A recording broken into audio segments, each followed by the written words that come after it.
LBS Crayo R3, usage éthique des témoignages et archives en art et droit international. Voilà la vidéo de commentaires de précision sur la performance unie au Pierre Jomat réalisée le 28 août. LBS Crayo R3, le dossier Rwanda, France complice de génocide, donne à voir et entendre un certain nombre de témoignages, entre ceux recueillis par Farnell et Boudiguet, mais pas seulement, de survivantes et survivants ayant vu des soldats français participer au génocide les 13 et 14 mai 1994, ou ayant encore violé des femmes, ou ayant joué au volleyball sur des fosses communes encore chaudes, ou ayant encore, bien sûr, ayant été complices dans le soutien permanent au gouvernement génocidaire, de l'encadrement militaire, soutien militaire, jusqu'aux ventes d'armes durant le génocide malgré l'embargo de l'ONU.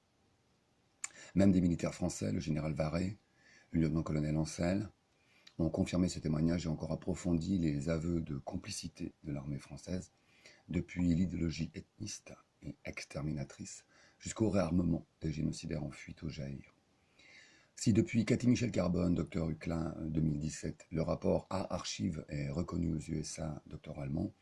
il existe donc en art, depuis le théâtre documentaire post-Shoah jusqu'au groupe OFF, un certain nombre d'expériences, de recherches et productions qui ont assumé ce rapport à l'usage éthique des témoignages au sein des créations art et performance. Le CRAIO s'inscrit donc dans cette droite ligne depuis 2013, avec BCAG, procès des criminels français au Rwanda, incluant les témoignages d'Henri Wolf et d'Esther Uwayisenga. Quand encore depuis Si c'est un ange, Rwanda, lettre de survivants rwandais à la présidence de la République française, janvier 2018 au Pierre Jaumâtre, la biographie des archives et l'histoire de la réception des témoignages donnent encore à voir et à entendre aux yeux de toutes et tous ce que les survivants, au-delà de leurs témoignages, actent encore d'intervention directe à la présidence française. Comprendre qu'il ne s'agit ni de muséal ni d'activisme, c'est comprendre que 1. Certains témoignages clés sont niés et occultés pour nier la consubstantialité de l'implication française dans l'histoire du génocide perpétré contre les Tutsis au Rwanda, ce que nous refusons, et exigeons de la justice française et internationale. 2. Que ces témoignages, en leur biographie, ont donc une histoire qui, de l'occultation à la prise en compte juridique, relève de l'activation de procès et de reconnaissance première des faits historiques. 3. Quand le rapport à l'art, il est donc autant question de diffusion contre la censure, d'intervention philosophique dans la valeur de ces témoignages au niveau éducationnel, qu'encore donc d'une participation au processus juridique pour donner à entendre des faits et témoignages occultés. C'est ainsi qu'œuvre le CRAIO jusqu'à la performance Une nuit au Pierre Jaumâtre, accompagnant depuis vers une éthique appliquée la nouvelle intervention, groupe SR21, Les Lumières de Rwanda, CRAO.org.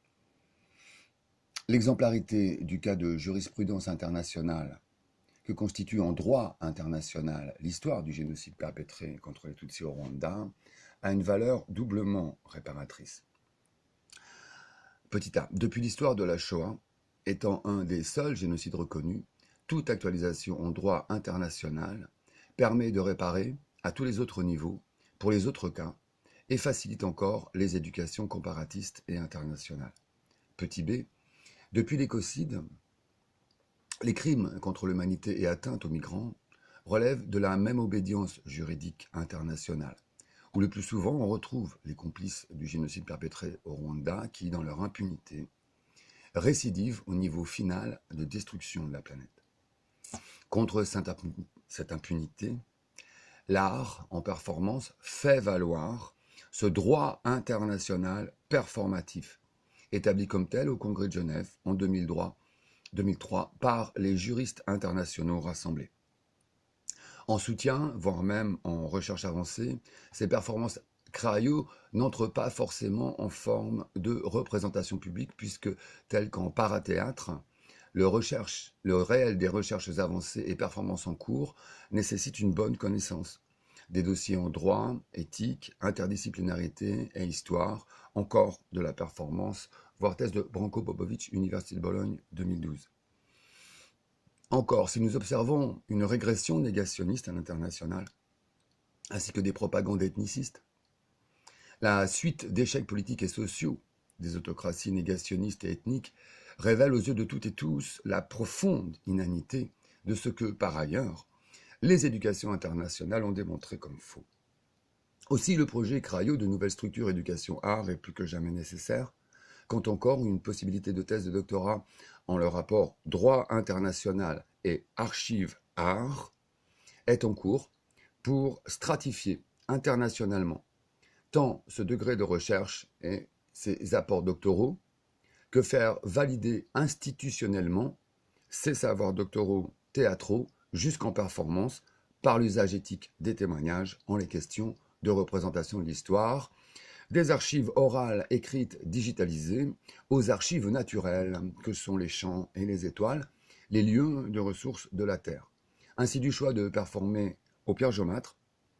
qui du site naturel à l'histoire de ce site de la Révolution française, à Georges Sand, Pierre Leroux, Alfred de Musset, Frédéric Chopin, jusqu'au maquisard et juste résistant des nations, a donc valeur pour nous de lieu de performance en 2020, après le confinement. Là, nous observons encore en notre matrice de réparation et théâtre para-initiatique la valeur d'un théâtre du retour à la nature, tant pour la défendre et la chérir, que praxiser nos trainings post-Grotowski-Barba-Grouphoff en notre training Crayo, toujours inachevé. D'un théâtre du soin et des comportementalisations aux individuations et responsabilités collectives sur la base de notre matrice de réparation activée. Inachevé, Laurent Beaufils et Yam Ekraboussak le 30 août 2020 à 14h pour le Crayo, avec en lien la page Crayo du 11 juillet 2020 à 26 août 2020, performance Crayo Uni au Pierre Jaumâtre en actualisation solo ou autre. Et la vidéo Facebook sur les commentaires de précision sur cette performance, puisque le billet CIAM Overblog est totalement censuré, même de la possibilité d'écrire à mettre des pages de couverture, censuré en lien direct sur Facebook, ceci depuis le 15 août. Évidemment, on ne sait pas pourquoi, si ce n'est dans des vues négationnistes. Hein, on rappelle que les ambassadeurs des États-Unis et de l'Angleterre à l'ONU poursuivent les mêmes thèses négationnistes que les criminels négationnistes Onana, River, Rangers, hein, qui en Belgique à la Commission Congo ou en France au Sénat français ont porte ouverte hein, dans la diffusion de thèses donc racistes qui promeuvent soi-disant l'idéologie exterminatrice et révisionniste. Donc nous nous dressons avec la Commission nationale de lutte contre le génocide et nombre d'associations et ONG, dont d'ailleurs le Conseil des droits de l'homme de l'ONU, ainsi que la Cour européenne des droits de l'homme, pour que soient arrêtés ces révisionnistes, mis en prison ces révisionnistes avec des amendes très salées. Et voilà une lecture performée du billet CM Overblog, puisqu'on est censuré depuis 20 jours de manière totalement illégale par M. Facebook, que nous remercions par ailleurs, de bien vouloir rétablir le lien. Voilà, très bonnes études.